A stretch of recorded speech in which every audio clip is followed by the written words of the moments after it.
Hi, and welcome to the Shai Show. This week's Parsha is Parshas Va'eira.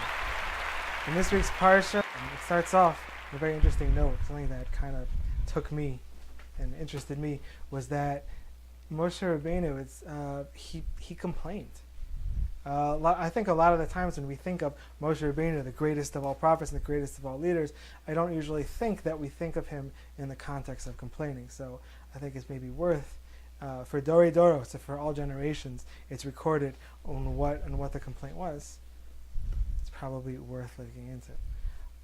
So what happened? Basically, Hashem sends Moshe to speak to Parai, to speak to Pharaoh, and to let my people go.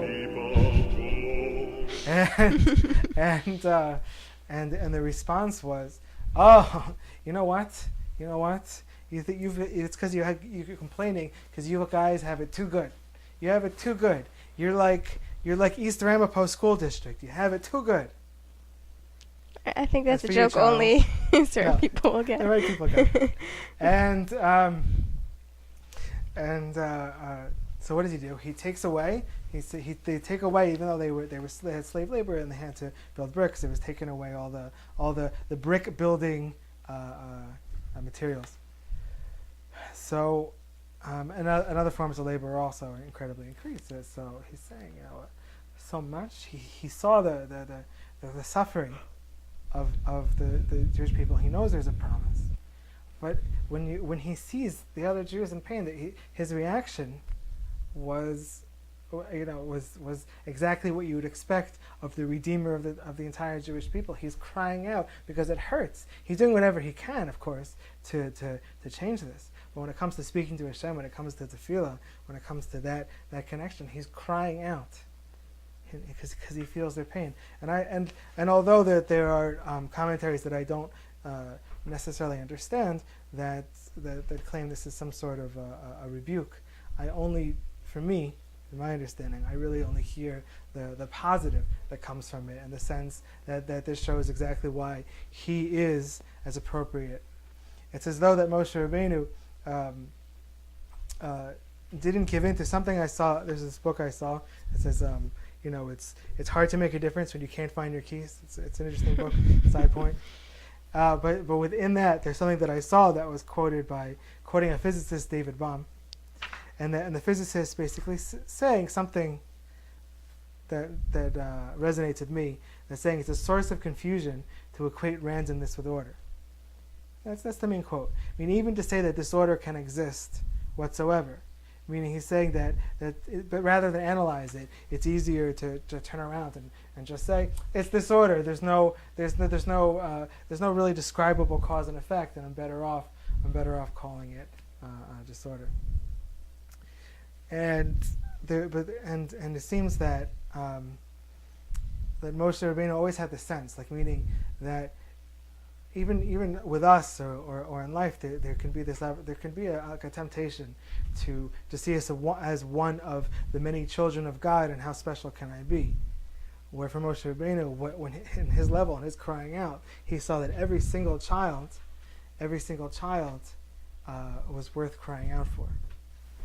And it's incredible to me that in this parsha that we see that Moshe Rabbeinu saw that each one of us is a child of God, and that although some of us can have a temptation to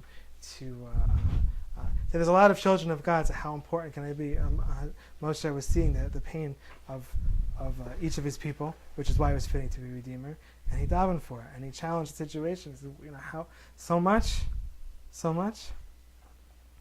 And he still was able to see within this that his deeper nature of always being thankful, of always being respectful, of always being aware of all the kindness done. That he didn't do what a certain physicist named David Bohm once mentioned, that there's a temptation. The temptation is to look at anything that is seemingly there's any source of a confusion, and equate randomness with disorder. Randomness meaning that, as far as we're concerned, that things seem of equal probability, where disorder means it seems like there's not some sort of necessary or thought out or planned cause and effect. meaning that whatever happens, that we should come away to say that there's some kind of order, and not to basically be a certain type of laziness and a certain type of maybe even dishonesty to call it disorder. Nonetheless, Moshe Rabbeinu, it comes time that he is the conduit, he is the one chosen to be the leader of all the Jews out of Mitzrayim, and he has the staff to prove it, and he's designated to be the first person, to when he uses and he whacks with the staff to give Mitzrayim its first staff infection. and this level of course, the tov that he had, because at one point he's about to for the third plague, he's the kinim. You can count. Good job. He's that's the one. He's the lice. He doesn't want to. He understands that he's not fitting to do it, because at one point there was the earth, basically the dust, went out of its way to protect him. Above and beyond, so he felt that it wouldn't be right for him to strike whatever connotation striking has. He shouldn't be the one to strike the dust to cause the kinyan to come out, and displaying this incredible level of Koras Tov. So it's interesting that Moshe Rabbeinu was always exemplifying Koras Tov, whether it was to people, whether it was to Hashem, and a question that I heard asked before the video was on. Was about, so why is it that we're showing Koras Tov, a sense of gratitude to individuals, in this case dust, when in reality it's all Hashem. If God's running the show,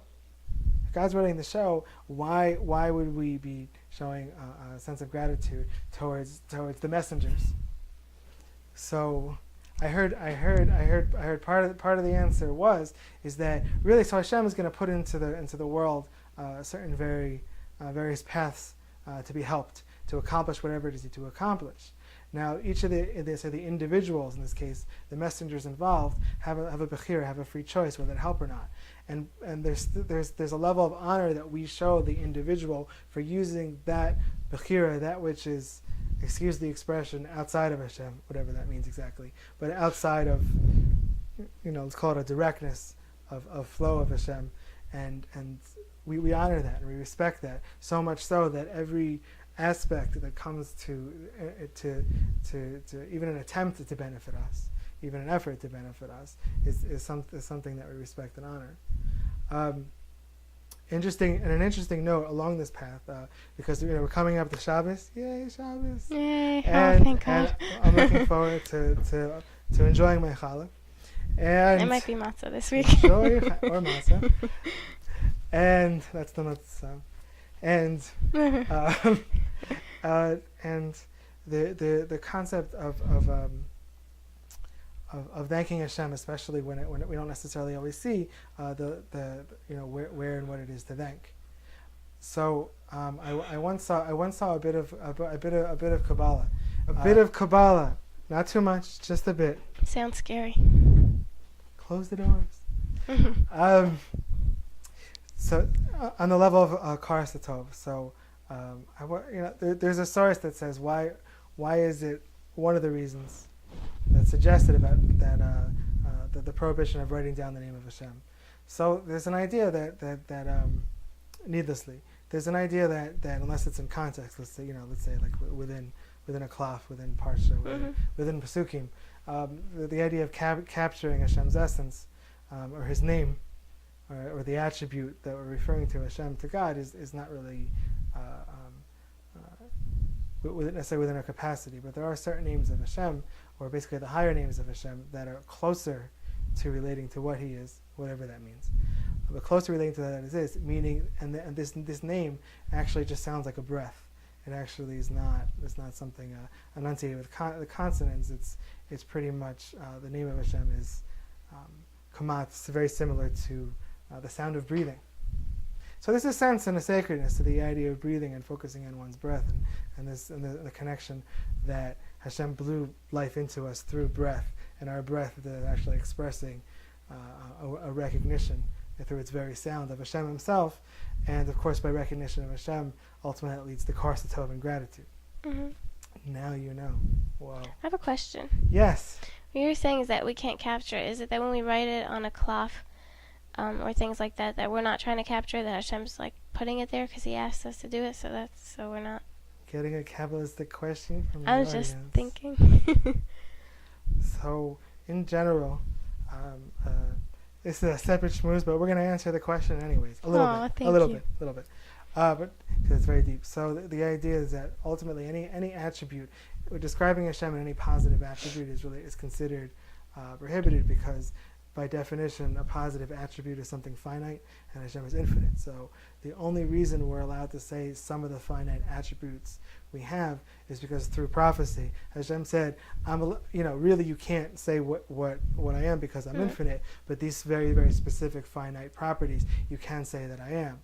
Also, by saying my name, and a name being associated with the finite properties, our names being finite properties of ourselves, Hashem's name being associated with finite properties of what he is, and that ultimately meaning how can you call the infinite finite unless of course the infinite Hashem himself gave permission, and within the Klaf themselves, within the Pesukim themselves, it's within a context. Hashem is also suggesting Hashem is saying that basically that within that context that it avoids the whatever natural confusion would ensue. So you're saying I'm right? Yes, that is what I'm saying in the end. Good answer. So hopefully this Shabbos, let's go and let's enjoy RaMCHaL. Let's take it in. Let's enjoy. Let's look forward. Let's feel the goodness, and while we're having these hopefully having these few moments on Shabbos where it's quiet and the meal and enjoying RaMCHaL, to not only to enjoy the taste, to take a few moments, possibly not to speak before, concentrate on our breathing, concentrate on awareness, being in the here and now. Tomorrow, being in the here and now. When we then be in the here and now, breathing in, taking in, being aware of the goodness, the fact that the breath of life that we have, being thankful for being alive, being thankful for enjoying the goodness, and being inspired to know that this very goodness is a reality of the good things in your life, and a simona, a sign of more of the good things that are coming your way. Yay. Thank you so much for watching this YouTube video. If you have any questions or comments,